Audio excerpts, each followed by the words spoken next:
Longest tenured coaches in the NFL. Let's go to another division title that's going to be on the line this weekend, and that's the NFC West. Seahawks will face the Niners on Saturday night. Winner of that game will also be the 1 seed. They'll have that first round bye. Loser will drop all the way to the 5 seed. So you could argue the NFC West has been the best division in football, yet, as we've said time after time, there doesn't seem to be this juggernaut this year. There doesn't seem to be this dominant team. So who's the team to beat? Who is the team, despite, and I'm going to go to you first here, Peter, despite seeding, do you think is playing their best football right now? Right now, the best team in the NFL is the San Francisco 49ers. An offense that can't be stopped. Purdy has saved his best 2 games of his career for the last 2 weeks, both of which being must-wins, both of which being in prime time, both of which being without star players on the field.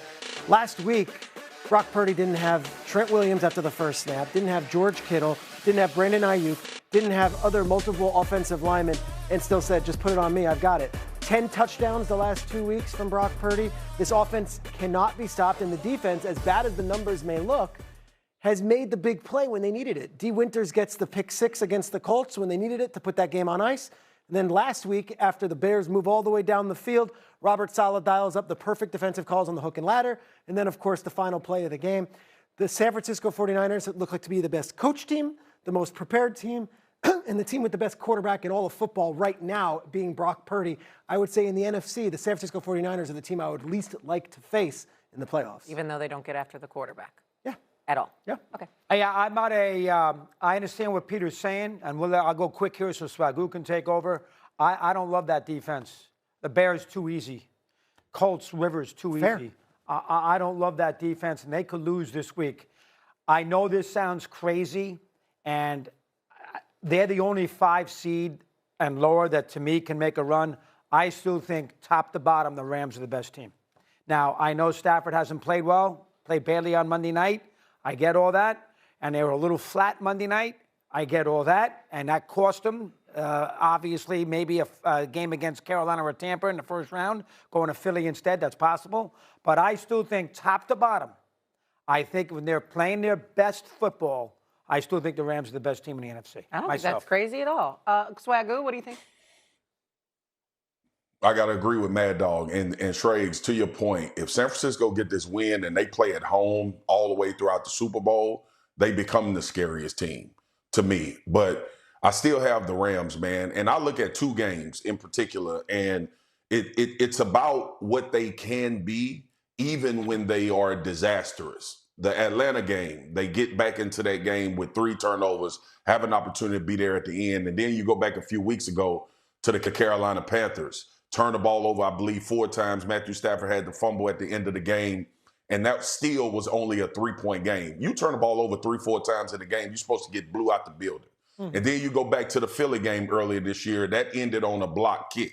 So this Rams team, even their own self is their biggest problem. I don't think a team in the NFC can just line up with Mad Dog, to Mad Dog's point, toe-to-toe with both playing at a very high level and beat the Los Angeles Rams. They have flaws like everybody else, but they also have been playing without Devontae Adams. And I don't know if everybody understands how much of a difference he makes, especially for Matthew Stafford and this team when they get into red area, when they get close to the end zone with him and Puka Nacua, you having to decide who do you take away in those particular situations? Defensively, at times, I've been very disappointed with them in some of the plays that they've been giving up. And Shrey, to your point right now, the Niners offensively look like they cannot be stopped. But the Rams are still in that conversation for me as being the best team and who I would hedge my bets on going into the playoffs. And I know this is coming off 3 interception game, losing the Atlanta Falcons. You'll harken back to the Carolina Panthers game. You'll harken back to losing to Philly. But ultimately, when this team puts it together and you see them playing at their level, I'm not sure if anybody in the league can reach it.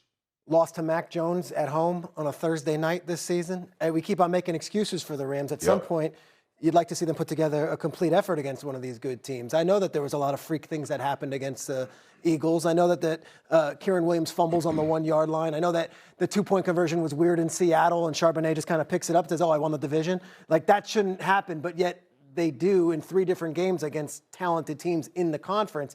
Also, how do you come out flat on Monday night.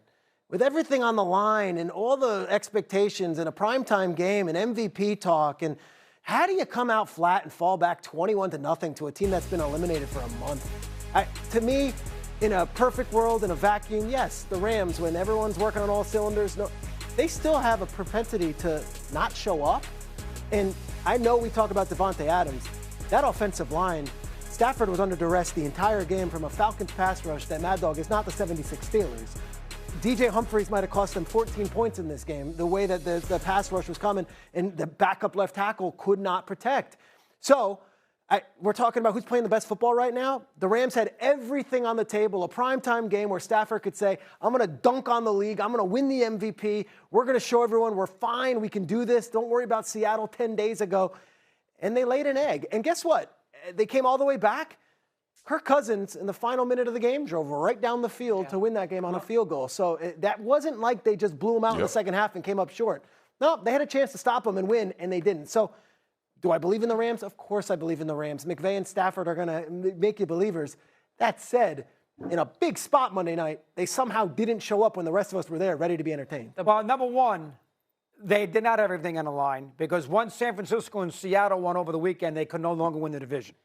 And the Sunday scenario had to play some effect with their mindset on Monday night. Fair.